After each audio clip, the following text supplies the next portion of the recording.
Ambassador Claire Hoffman had served humanity in the Galactic Council for 17 years. She had seen things that would have broken most people.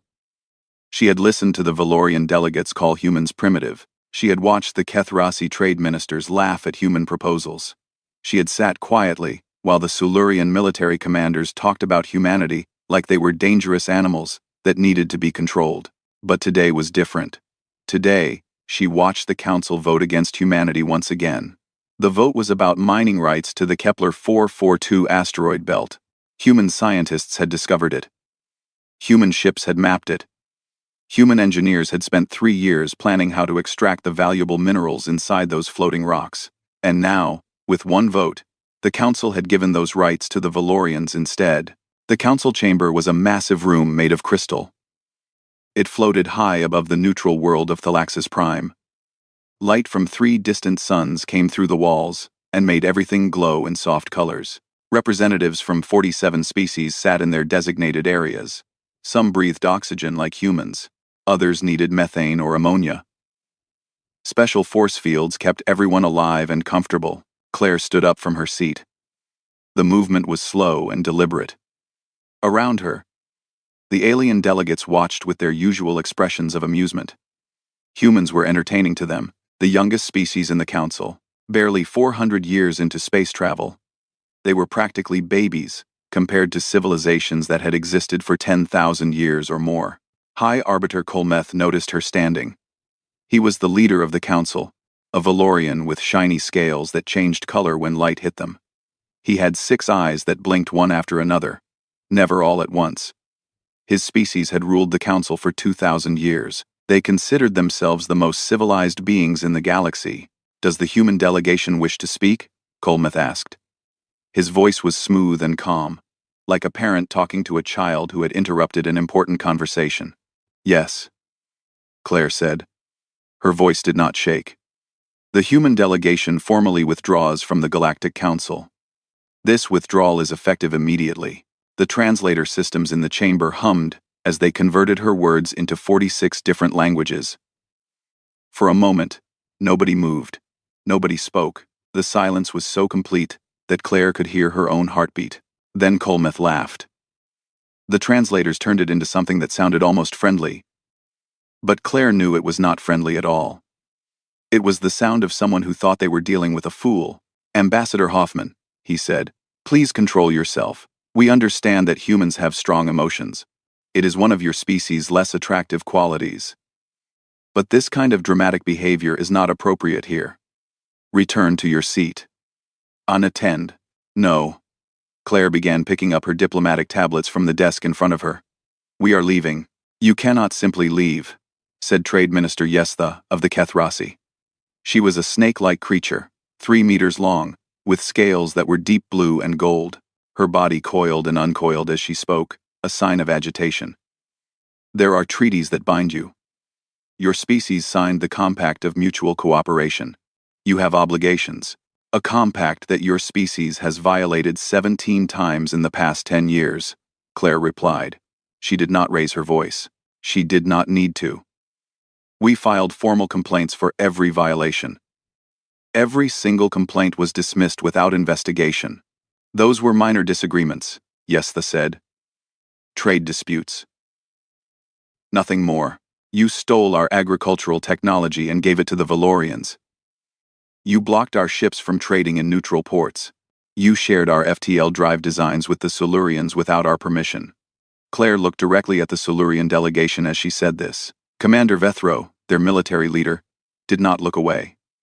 His insect-like face showed no emotion. "We shared that technology for the good of all species," Kolmeth said. "Humanity cannot expect to keep secrets from the galactic community. And yet," Claire said, "every other species keeps their secrets. The Valorians still refuse to share their medical technology. The Kethrasi hide their navigation algorithms. The Silurians have weapons systems that no one else is allowed to study. Only humanity is expected to give everything away." She walked toward the exit portal. Her footsteps echoed in the sudden silence. "If you leave," Kolmeth called after her, "there will be consequences. Humanity will be alone. No trade. No protection. No access to council resources. Claire stopped at the door. She turned back to face the chamber one last time. We have been alone since we joined this council, she said. The only difference is that now we are choosing it. She walked through the portal and did not look back. On Earth, President Marcus Bailey received Claire's message 3 hours later. He was sitting in his office in the Unity Building, the center of human government.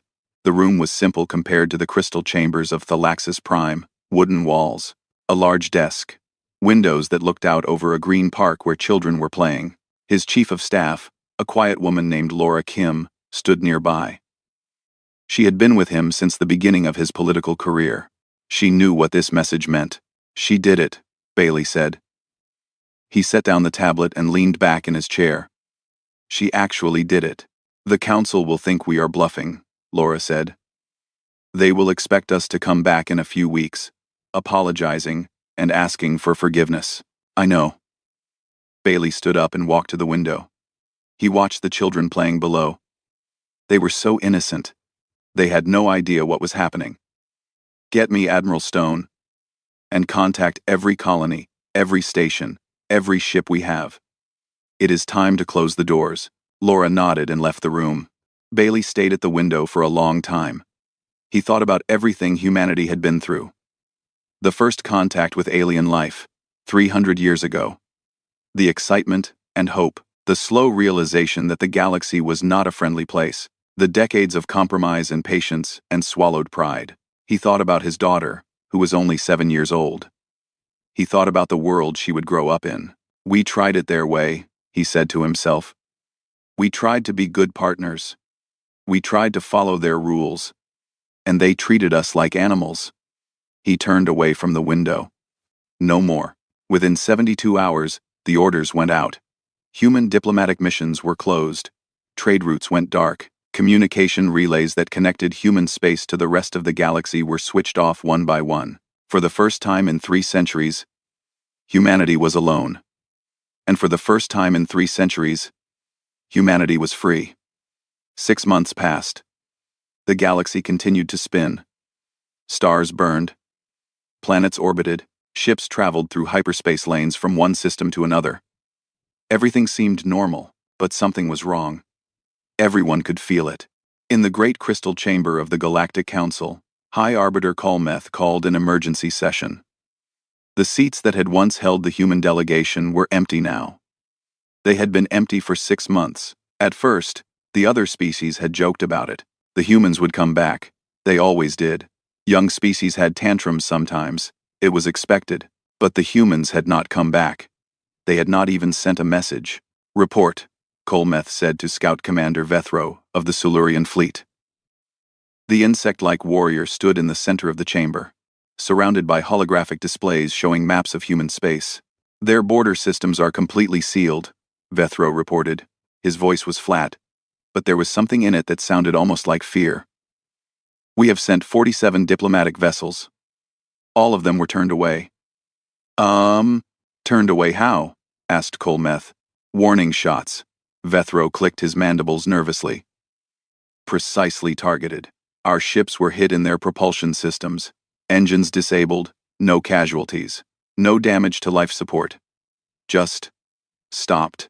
A murmur went through the assembly. And then, Kolmeth pressed, human vessels arrived and towed our ships back to neutral space. They did not respond to any communication. They did not explain. They simply pushed us out and left. Kolmeth's scales shifted color, showing his displeasure. The Silurian fleet is the most advanced military force in the Council. How could humans disable your ships so easily? Vethro did not answer for a moment. When he spoke, his voice was quieter. We do not know. Our analysts have studied the weapon signatures. They do not match any technology in our databases. It is something new. Something we have never seen before.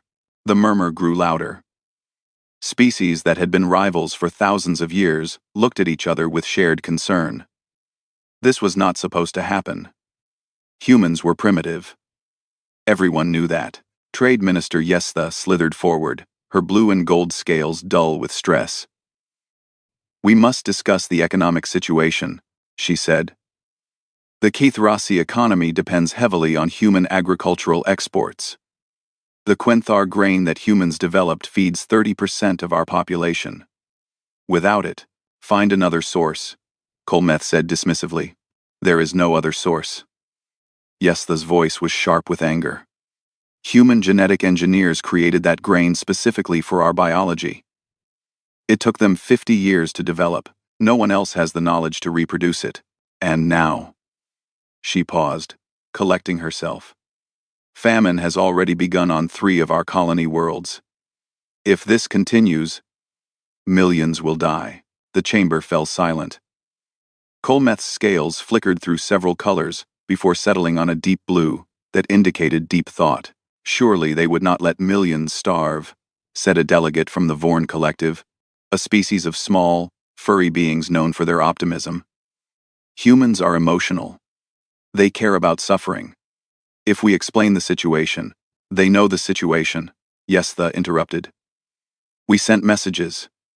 Hundreds of messages. Begging them to resume grain shipments. Offering to pay any price. They did not respond.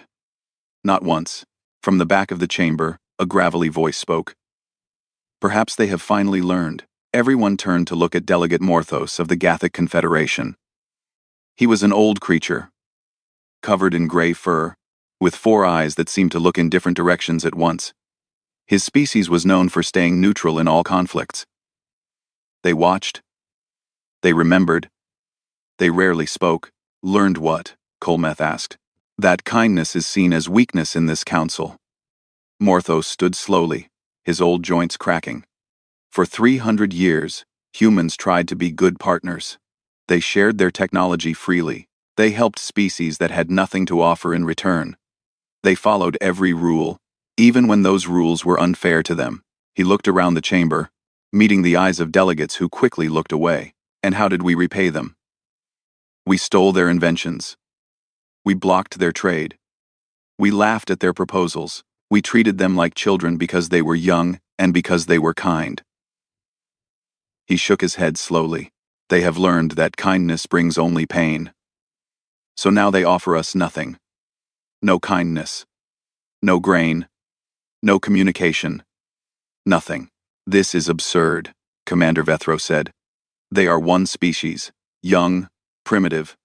What threat could they possibly pose by isolating themselves? Morthos turned his 4 eyes toward the Silurian commander. That is exactly what worries me, he said quietly.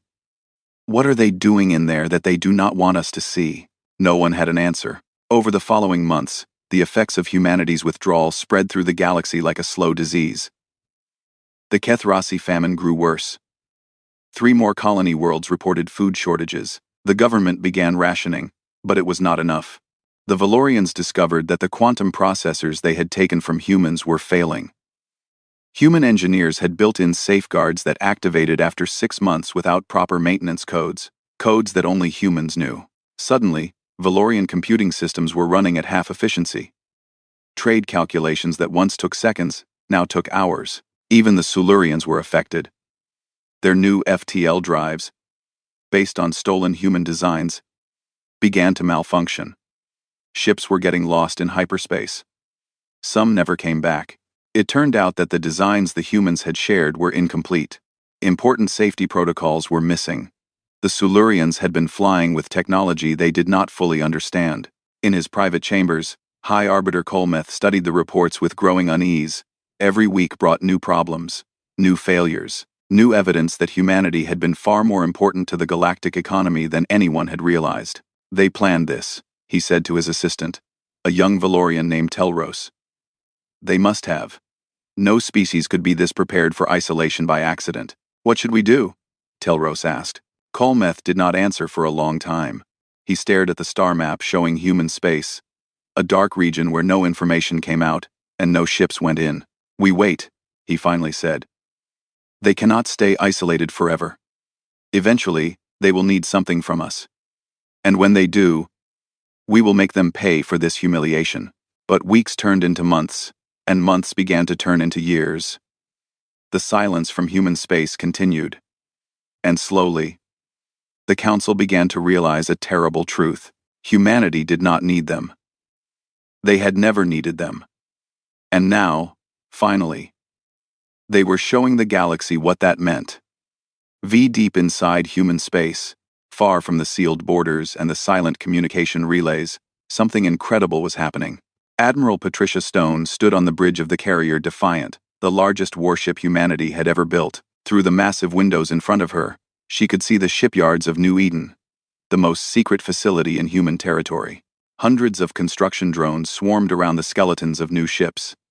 Sparks flew as metal was welded to metal. In the distance, completed vessels moved into formation, their hulls gleaming with a strange coating that seemed to absorb light. "Report," Stone said to Captain Daniel Morris, her executive officer. Daniel checked his tablet. He was a tall man with gray hair and steady hands. He had served under Stone for 15 years. He had never seen anything like what was happening now. "The gravitational manipulation systems are installed on the entire 7th Fleet," he said. "Stealth coding is complete on the 9th and 10th Fleets, and the new FTL drives." He paused, checking the numbers again to make sure they were correct. "They are testing at 4 times the speed we showed the Council." Stone allowed herself a small smile. "Good. What about Project Lighthouse? Fully operational? We can communicate instantly across any distance. No delay. No relay stations needed." For 300 years, humanity had played a role. They had pretended to be the eager newcomers, grateful for any scraps the older species threw their way. They had shared their technology freely, or so the Council believed. But humans had not shared everything. Not even close. The truth was simple. Humanity had always known the galaxy was dangerous. From the very first contact with alien life, when a Valorian scout ship had nearly destroyed an unarmed human research station, they had understood. The galaxy did not reward kindness. It did not respect honesty. It respected only power. So humanity had developed 2 tracks of technology. One track was public, shared with the Council, carefully designed to seem impressive, but not threatening. The other track was secret, hidden away in facilities like New Eden, pushed forward by scientists who understood that survival might one day depend on having an edge. Dr. Hannah Price was the leader of those scientists. She was a small woman with messy brown hair and glasses that were always slightly crooked. She looked like someone's favorite aunt, not the most brilliant physicist in human history, but appearances could be deceiving. "Admiral Stone," she said, walking onto the bridge with a tablet full of data. "I have the latest results from the dimensional folding tests. Show me." Hannah pulled up a holographic display. It showed 2 points in space, separated by what looked like light years. As they watched, a small probe ship at one point simply vanished. A fraction of a second later, it appeared at the other point. "No hyperspace lane," Hannah explained. "No travel time. We fold space itself, bringing the 2 points together, move through, and then let space unfold again. It is instant. It works at any distance, and as far as we can tell, it is completely undetectable." Stone studied the display. "The Council species? Still using hyperspace lanes. Their fastest ships take days or weeks to cross the distances we can cover in seconds. They have no idea this is even theoretically possible." Hannah pushed her glasses up her nose. "They think they understand physics. They do not. They stopped learning thousands of years ago because they thought they knew everything. And the weapons research?" Hannah's expression changed. The enthusiasm faded, replaced by something more complicated. "We have developed countermeasures for every weapons system the Council species use. We can disable their ships without destroying them. We can shut down their power, stop their engines, scramble their communications. But," Stone could hear the hesitation in her voice, "but we have also developed other things." Hannah met the Admiral's eyes. "Things that could destroy them. Not just disable. Destroy. Completely. Entire fleets. Entire planets, if we wanted." She swallowed hard. "I do not like having that kind of power. It scares me." Stone nodded slowly. She understood the fear. She felt it herself sometimes, late at night, when she thought about what humanity was becoming. "The President's orders are clear," she said. "We are not interested in conquest. We are not interested in revenge. We just want to be left alone." And if they will not leave us alone, then we convince them that it is in their best interest to reconsider. Hannah was quiet for a moment. Then she asked the question that had been bothering her for months. Admiral, what if we become like them? What if having all this power changes us? Makes us cruel? Stone thought about it. She thought about her parents, who had been farmers on a colony world. She thought about her children, who were growing up in a galaxy that had always treated humanity as lesser. She thought about the kind of future she wanted for them. That is why we are doing this the way we are doing it, she said finally. We could have attacked the council. We could have started a war while we still had the element of surprise. We did not. We closed our borders instead. We gave them a chance to leave us alone. They will not take it. No. They probably will not. They will see our isolation as weakness. They will think we are afraid. They will eventually send their fleets to teach us a lesson. Stone turned back to the window, watching the construction drones work. And when they do, we will show them the truth. We will show them that we are not weak. We will show them that we could destroy them but choose not to. And maybe, just maybe, that will be enough to change things. You think it will work? Stone was quiet for a long time. I think humans have always been different, she said. We do not just want to survive. We want to be good. We want to build something worth building. The council species forgot that somewhere along the way, they became empires. They became conquerors. They became afraid of anything new. She turned back to Hannah. We will not be like them. We will be what we always should have been. Humanity at its best. Strong enough to protect ourselves. Kind enough to protect others. And wise enough to know the difference. Outside the windows, another ship came online. Its engines glowing blue in the darkness of space. Humanity was building something new. Something the galaxy had never seen before. And soon, everyone would know it. 2 years after humanity closed its borders, something unexpected happened. A small ship appeared at the edge of human space. It was not a warship. It carried no weapons. It came alone. The ship belonged to Delegate Morthos of the Gathic Confederation. He had not told the council he was coming. He had not asked for permission. He had simply left Thalaxis Prime one night and pointed his vessel toward the darkness where no ships returned. His crew thought he was crazy. He had left them behind at a neutral station with instructions to wait for 3 weeks. If he did not come back, they should tell the council he had died on a personal journey, nothing more. Now, as his ship crossed the invisible line that marked the human border, Morthos felt something he had not felt in a very long time. He felt afraid. The warning came almost immediately. A voice, calm and clear, speaking perfect Gathic. Unknown vessel, you have entered human-controlled space. State your purpose. Morthos took a deep breath.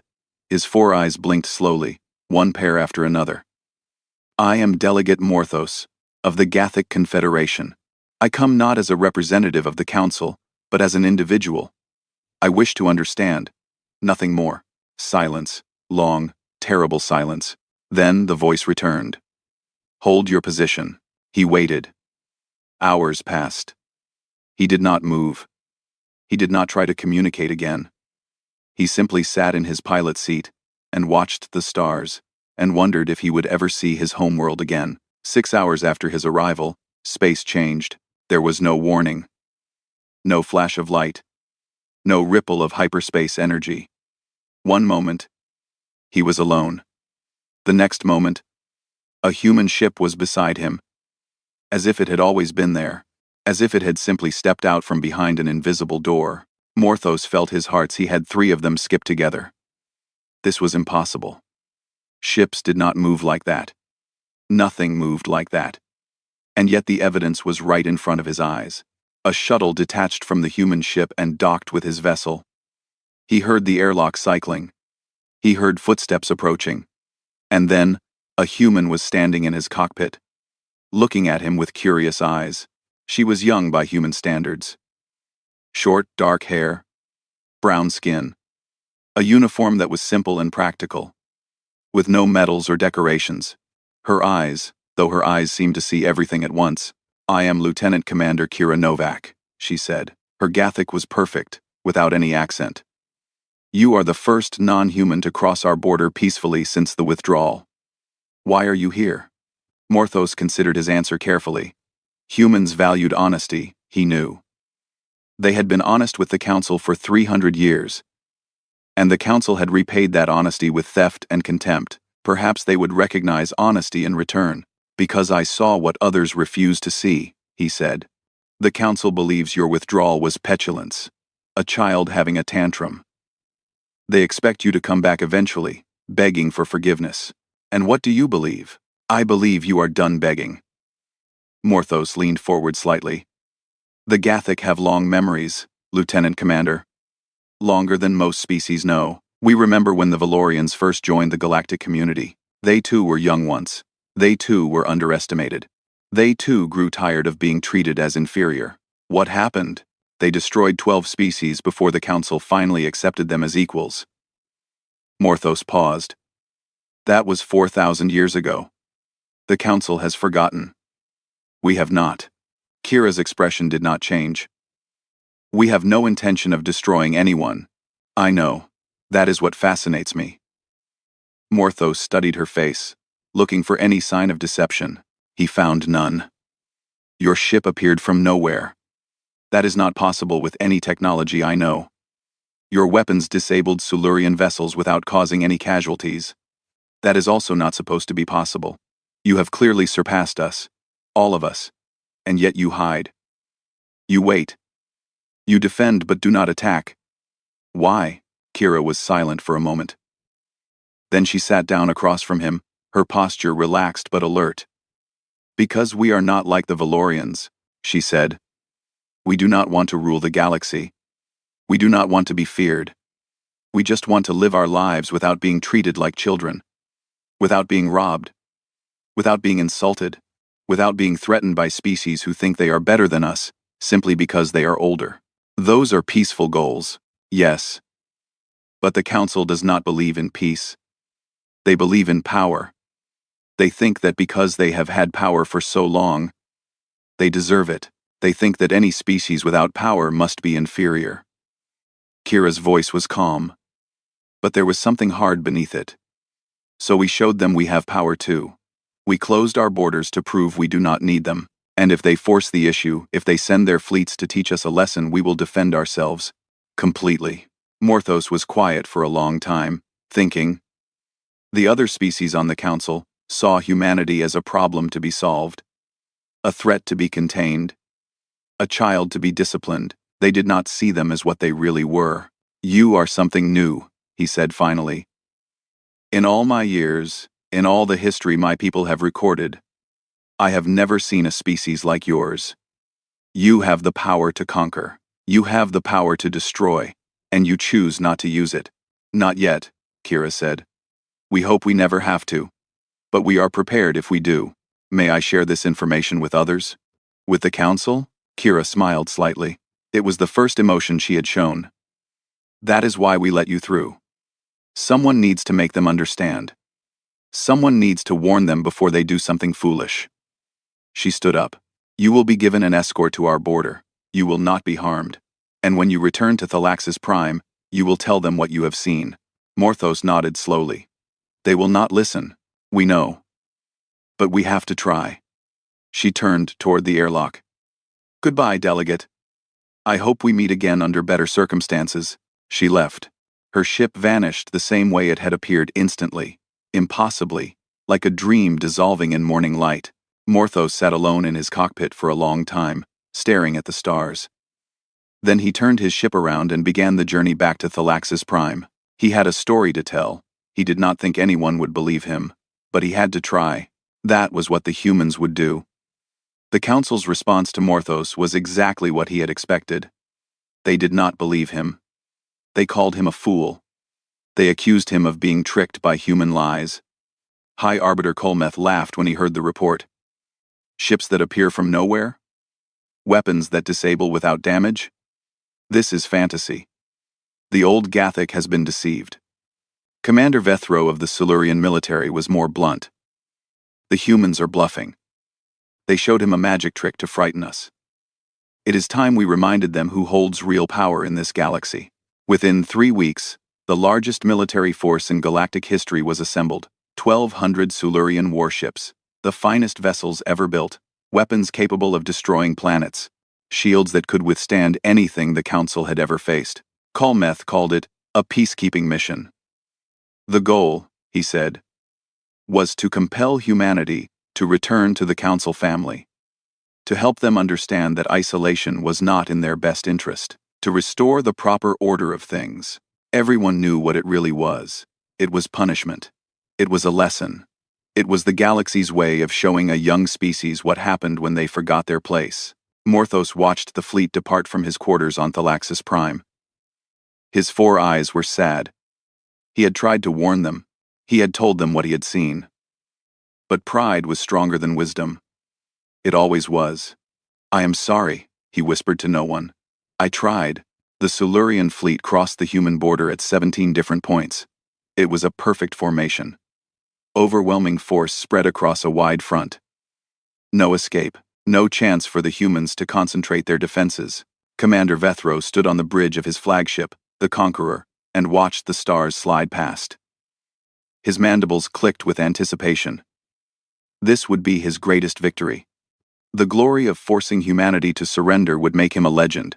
"Any resistance?" he asked his officers. "None, Commander. Human space appears to be empty." Vethro's compound eyes narrowed. That was wrong. There should have been patrol ships, defense stations, something. The humans could not have simply abandoned their border systems. "Continue forward," he ordered. "Stay alert." They traveled for 3 hours without seeing anything. No ships, no stations, no signs of life at all. Just stars and planets, and empty space. And then, space changed. 700 human ships appeared around the Silurian armada. Not emerging from hyperspace. Not flying in from the edges. Simply appearing, as if they had always been there. As if reality had blinked and now included them. Vethro felt something cold move through his body. He had never felt fear before. He felt it now. "All ships, combat alert," he shouted. "Raise shields. Prepare to engage." Before his orders could be carried out, a voice came through every communication system in the fleet. Calm. Clear. Unhurried. "Silurian fleet, this is Admiral Stone of the Human Defense Force. You have entered our space without permission. You will stand down immediately." Vethro forced his voice to stay steady. "Human vessel, you are outnumbered nearly 2 to 1. Your threats are empty. Surrender now, and we may show mercy." "Commander," Admiral Stone said, "we have given you this chance because we believe in second chances. We are going to demonstrate something. Please watch carefully." Every Silurian ship lost power at the same moment. It was not an attack. Nothing exploded. Nothing burned. The ships simply stopped. Engines died. Weapons went cold. Shields collapsed. Navigation systems went dark. 1,200 warships, the pride of the most powerful military in the galaxy, suddenly became 1,200 pieces of drifting metal. Life support kept working. The crews were alive. They were safe. They were just completely helpless. In the darkness of his powerless bridge, Commander Vethro heard Admiral Stone's voice continue. "We have disabled your fleet. Your crews are unharmed.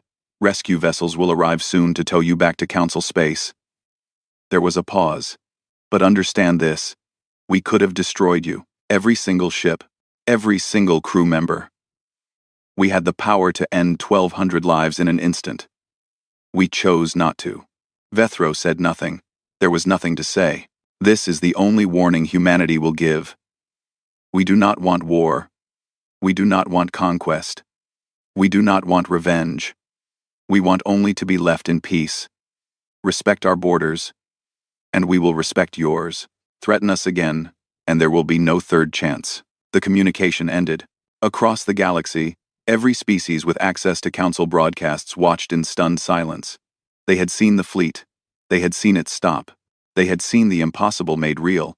On Thalaxis Prime, High Arbiter Colmeth sat in his chambers, his scales shifting through colors that had no translation. His career was over. His reputation was destroyed. Everything he had believed about the universe had been wrong. Commander Vethro was eventually rescued, along with his crews. He resigned from the military the next day. He never spoke publicly about what had happened. But those who knew him said he was never the same. He had looked into the eyes of a power greater than his own, and it had broken something inside him. 3 weeks later, a new treaty was proposed. Not by the Council, but by the Gathic Confederation. Morthos had finally found someone willing to listen. The Treaty of Mutual Respect was unlike anything in galactic history. It acknowledged humanity as an equal power, not a junior member. It guaranteed their territorial sovereignty completely, and it established new rules that protected young species from the exploitation humanity had endured. Some on the Council resisted. Kolmeth, in his final act as High Arbiter, tried to block the treaty. But the vote was overwhelming. The galaxy had seen what humanity could do. More importantly, they had seen what humanity chose not to do. Claire Hoffman, now Secretary of External Affairs, returned to the council chamber for the signing ceremony. The seats that had been empty for more than 2 years were filled again with human delegates, but everything else was different. The other species looked at her with new expressions. Respect, certainly. Fear, in some cases. But also something that might have been hope. Humanity is prepared to rejoin the galactic community, Claire announced. Her voice echoed in the crystal chamber. Not as juniors. Not as children. As equals. She paused, letting the words settle. We have technologies that could help every species here. Medical advances that could save millions of lives. Agricultural techniques that could end famine forever. Energy solutions that could power entire civilizations. She looked around the room, meeting every eye that would hold her gaze. We want to share these things. Freely. Without conditions. The chamber was completely silent, but we will never again be dismissed. We will never again be exploited. We will never again accept being treated as less than we are. Claire's voice was firm but not angry. We came to the stars hoping to find friends. Instead, we found contempt. So we went home and became strong enough that we never have to accept contempt again. She smiled slightly. Now we are back. And this time, we are staying. The vote to accept humanity's new terms was unanimous. It was the first unanimous vote in Council history. Outside the crystal chamber, the stars continued to burn. The galaxy continued to turn. But something fundamental had changed. A new species had taken its place among the great powers. And unlike those who came before, they had done it without firing a single shot. Humanity had finally arrived, and the galaxy would never be the same.